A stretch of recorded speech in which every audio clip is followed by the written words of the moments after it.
Cube Radio. Salut, c'est Charles Tran avec l'équipe dans 5 minutes. On s'intéresse aux sciences, à l'histoire et à l'actualité.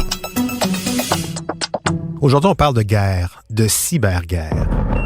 Ce sont les Chinois, les premiers qui officiellement ont marqué l'histoire au tournant du millénaire en constituant un corps armé de plus de 10 000 hommes affectés au cyberespace. Ça n'a pas pris de temps, les Russes, les Américains et tous les autres s'y sont mis. C'est devenu vital pour un pays d'avoir une présence militaire aussi dans le cyberespace. Aujourd'hui, 3e volet de 3 sur les nouvelles relations entre l'Est et l'Ouest. Les tensions entre l'OTAN et la Russie se manifestent-elles également sur Internet? Ça ressemble à quoi? Voici quelques réponses avec Baptiste Zapirin.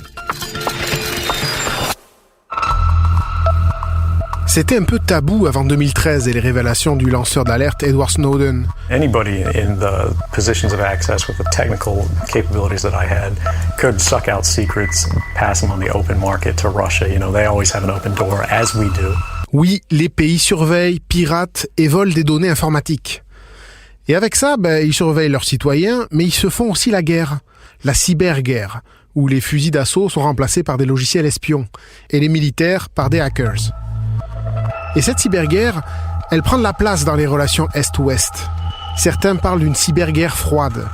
Il suffit de repenser à l'affaire de l'ingérence russe dans la campagne présidentielle américaine de 2016, conclue par la victoire de Donald Trump, dont la complaisance avec la Russie en a surpris plus d'un. Once they hack, if you don't catch them in the act, you're not going to catch them. They have no idea if it's Russia or China. Des pirates informatiques russes auraient attaqué un fournisseur de logiciels de vote électronique. La Russie aurait lancé une horde de trolls sur les réseaux sociaux pour soutenir Trump, discréditer Clinton avec de fausses nouvelles et harceler ses partisans. Pour l'administration américaine, c'est sûr, Poutine est derrière tout ça. 13 Russes sont inculpés. Why would you allow an attack like this on the United States? А почему вы решили? Why have you decided the Russian authorities, myself included, gave anybody permission to do this? Cette histoire, c'est pas un cas isolé. 27 millions d'attaques informatiques lancées rien que dans les 6 premiers mois de 2018, selon la firme de sécurité NS Focus. Si vous vous connectez à une mauvaise page web qui contient un virus, il peut tenter d'infecter votre ordinateur à chaque minute. C'est comme ça que ça se passe. Ces attaques sont bloquées la plupart du temps, mais parfois non.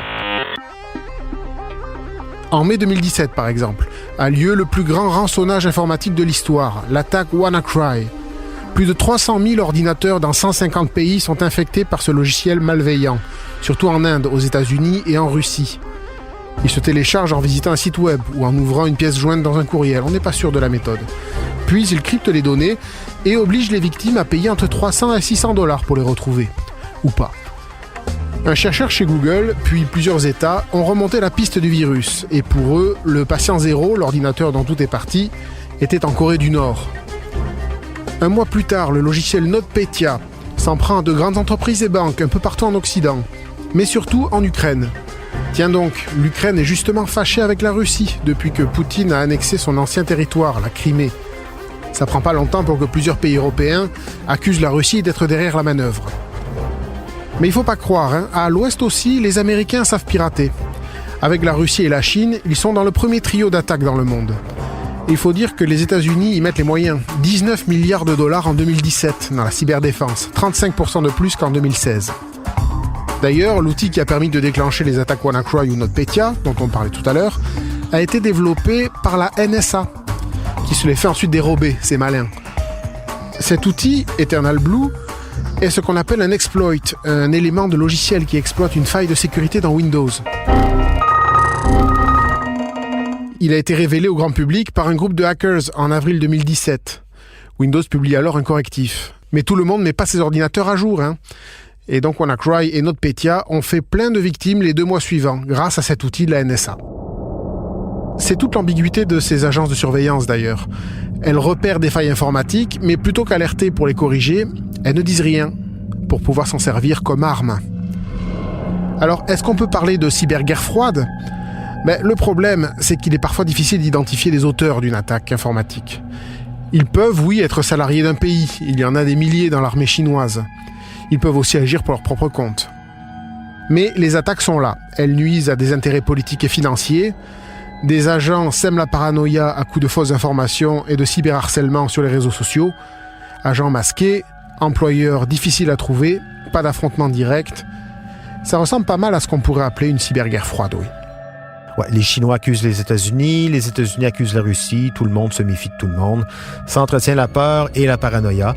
Guerre secrète, invisible, dont les effets se font pourtant sentir dans le monde réel. Des campagnes de désinformation massives aussi. Sans doute l'aspect le plus visible dans ce nouveau type de conflit. Merci beaucoup, Baptiste Zapirin. C'était en 5 minutes.